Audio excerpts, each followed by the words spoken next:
Hi everyone, it's Lucy from My Crazy Craft Life, and today I'm here with a design team post for Fairy Stamper. Today I'm going to be using the sentiment There's Magic in the Air, Witchy Dwellers, Little Pumpkin House, Birch Tree Set, and then I'm also going to use Tiny Mushrooms, and then I am using the background paper Blue Skies, which is a Slimline background. So I'm going to be making a Slimline card that is 8 5/8 inches by 3 5/8 inches. So I actually cut it to 8 5/8 by 7 1/4, and that'll give you your measurements you need to make the fold for the card. So what I'm going to start off by doing is taking the birch trees and I'm going to stamp them in the position that I want them in. I'm using VersaFine Onyx black ink to do this, and I'm just going to get those stamped, and I'm kind of placing everything around, deciding where exactly I want everything and kind of how I want it to look. And I am going to end up stamping it a couple times. This is the first time I've used many of these stamps, so I want to make sure I get a nice crisp, clean image while I'm doing it.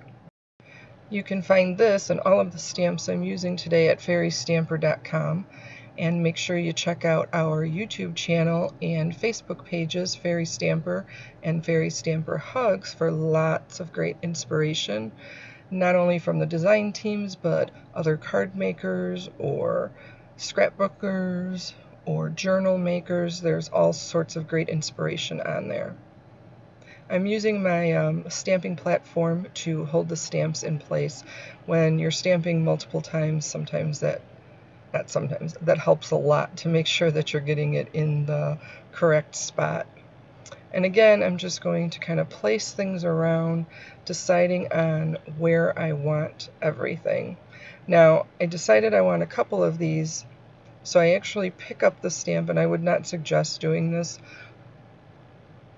but I did, and it worked out okay. But you can definitely get yourself into trouble by picking up a stamp and moving it like that, outside of the fact of just getting smudges on your fingers and then getting it onto your card. But then also,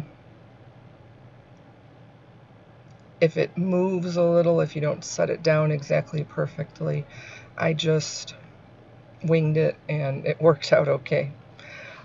You see, I was trying to decide, like I said, where I wanted everything, and I knew I was going to kind of put the pumpkin in the center, so I wasn't too worried about what was going on in the center there.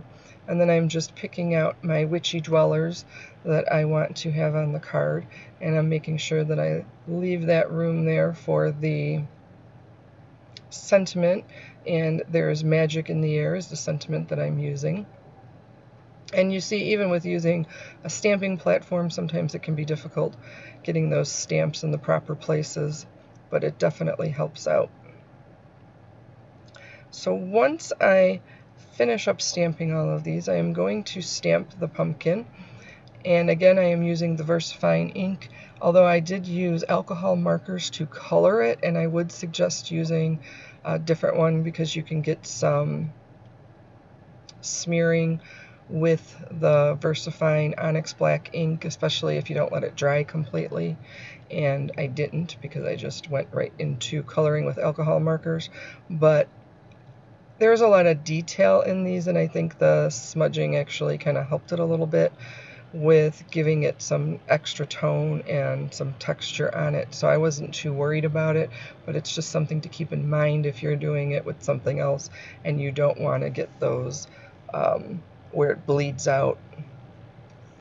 And I'm just using some oranges, some browns, and some greens, and then a little bit of gray for the stone pathway. And you'll see in the card that I created a longer stone pathway the whole length of the card, or to the bottom of the card, to kind of match up with what was already there in place. Now once I finished that, I did cut it out with my Scan and Cut. Excuse me.